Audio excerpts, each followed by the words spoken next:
Assalamualaikum warahmatullahi wabarakatuh. Perkenalkan, nama saya Muhammad Irfani Perdana dari UPT Rumah Tahanan Negara kelas 2 Birba. Di sini saya akan menjelaskan tentang pembelajaran asinkronus dan sinkronus tentang agenda 3, yaitu manajemen ASN. Yang perlu diketahui, pembelajaran asinkronus dan sinkronus ialah pembelajaran yang berbeda. Pembelajaran asinkronus sendiri itu adalah pembelajaran komunikasi online tidak langsung, atau bisa disebut mediasi komputer dan layanan daring. Dalam terlaksanakannya itu komunikasi yang dilakukan secara tertunda, dengan contohnya menggunakan media seperti email, forum, dan membaca dalam bentuk PDF. Sedangkan pembelajaran sinkronus yaitu komunikasi online atau komunikasi langsung. Yang dimaksud yaitu mediasi komputer dan layanan daring. Dalam terlaksanakannya komunikasi yang dilakukan secara langsung dengan menggunakan media seperti video call ataupun chat. Kesempatan kali ini ada 3 pembelajaran pokok yang akan kita bahas, yaitu pertama yaitu tentang kedudukan, peran, hak, dan kewajiban dan kode etik ASN. Yang kedua, konsep sistem merit dalam pengelolaan ASN. Yang ketiga, mekanisme pengelolaan ASN. Yang pertama, mari kita bahas tentang kedudukan ASN. Sebelumnya, manajemen ASN mempunyai arti yaitu pengelolaan ASN untuk menghasilkan ASN yang profesional, memiliki nilai dasar etika profesi, bebas dari intervensi politik, bersih dari praktik korupsi, kolusi, dan nepotisme.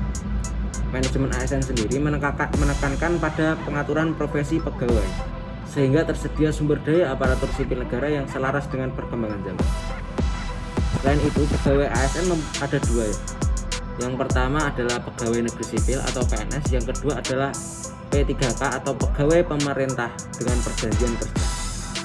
Apa sih bedanya PNS dengan P3K? Menurut saya, yaitu PNS adalah perbedaan di jaminan tua atau di pensiun. Jika PNS mempunyai jaminan hari tua atau pensiun, di P3K tidak ada jaminan hari tua. Selanjutnya yaitu tentang peran ASN. Dalam melaksanakan kedudukannya, ASN berfungsi dan bertugas, yaitu ada 3 sebagai pelaksana kebijakan publik, pelayan publik, perekat, dan pemersatu bangsa. Dan adapun hak dan kewajiban ASN. Yang pertama yaitu tentang ASN yang PNS. Haknya adalah mendapat gaji, tunjangan, dan fasilitas. Yang kedua adalah cuti. Yang ketiga adalah jaminan. Yang keempat adalah perlindungan. Dan yang kelima adalah pengembangan kompetensi. Berbeda lagi dengan hak P3K. Hak P3K yang pertama adalah gaji dan tunjangan, yang kedua adalah cuti, yang ketiga perlindungan, dan yang keempat pengembangan kompetensi. Nah, kita memasuki pembelajaran yang kedua, yaitu tentang konsep sistem merit dalam pengelolaan ASN. Pengambilan keputusan dalam pengelolaan SDM didasarkan pada kemampuan dan kualifikasi seseorang dalam melaksanakan pekerjaan, tidak berdasarkan penilaian subjektif seperti afiliasi politik, etnis, dan gender. Jadi sifatnya itu objek. Dan pengambilan keputusan sistem merit itu ada dasarnya. Yang pertama didasarkan dari kualifikasi, kompetensi, dan kinerja. Sistem merit sendiri itu mempunyai arti kebijakan dan manajemen ASN yang berdasarkan pada kualifikasi, kompetensi, dan kinerja secara adil dan wajar, dengan tanpa membedakan latar belakang, politik, ras, warna, kulit, agama, dan lainnya, dan dijauhkan untuk menghindari diskriminasi. Pada komponen apa sih sistem merit diterapkan?